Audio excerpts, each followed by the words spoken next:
ચોટીલા નાયબ કલેક્ટર એચ.ટી. મકવાણાએ ખેડૂતની કામગીરીને પ્રોત્સાહિત કરવા જાતે જુવાર કાપી ખેડૂતો જે દિન રાત પરસેવા પાડીને કામગીરી કરે છે તેને બિરદાવી.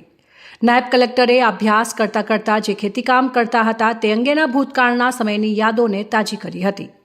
ચોટીલા નાયબ કલેક્ટર એચ.ટી. મકવાણાએ ફરજ નિભાવવાની સાથે ખેતરમાં જુવાર વાઢવાનું કામ પણ કર્યું, જેનાથી આજુબાજુના ખેતરોના ખેડૂતો અને લોકો આશ્ચર્યચકિત થઈ ગયા હતા.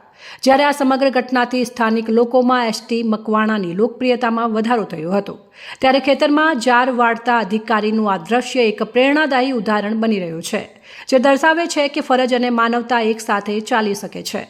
ચોટીલાના નાયબ કલેક્ટર એચ.ટી. મકવાણાએ થાનગઢ તાલુકાના સોનગઢ ગામના સર્વે નંબર 81 વાળી જમીનમાં આવેલ કાર્બોસેલ કોલસાની લીઝની આકસ્મિક તપાસણી કરતા હતા.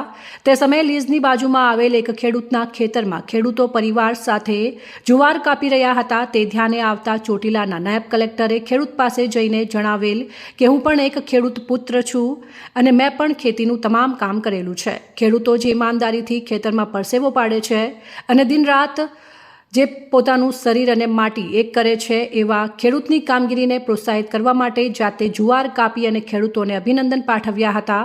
અને સાથોએ તેઓએ જણાવેલ કે હું અભ્યાસ કરતાની સાથે મેં પણ ખેતી કામ કરેલા હતા. તે દિવસોના સંસ્મરણો તાજા કર્યા હતા અને વધુમાં ખેડૂતોને શિક્ષણ ક્ષેત્રની પણ સમજ આપી હતી. શિક્ષણ એટલે નોકરી નહીં, પરંતુ દરેક કાર્યમાં શિક્ષણનું મહત્વ રહેલું છે. સારી ખેતી કરવી હોય તો પણ સારા શિક્ષણની જરૂર પડે છે. તે અંગે પણ તેઓએ માહિતગાર કર્યા હતા. ચોટીલા નાયબ કલેક્ટર એચ.ટી. મકવાણાનું એવું માનવું છે કે મહેનતનો પરસેવો જમીન પર ટપકે ત્યારે અન્ન પેદા થાય છે. આજે ખેતરમાં જુવાર વાળતી વખતે મારા દિલે એક જ વાત અનુભવી કે ખેડૂત માત્ર જમીન ખેડતો નથી, પણ દેશને પોષે છે. ખેડૂતની સખત ઈમાનદારી અને શાંતિભર્યો વર્તન જોઈને લાગ્યું કે સાચું ભારત તો અહીં ખેતરોમાં જ વસે છે. ખેતી એ માત્ર વ્યવસાય નથી, એ તો એક સાધના છે, જેમાં કોઈ પણ છલ નથી, કુટિલતા નથી, માત્ર પરસેવો, સત્ય અને શ્રમ છે.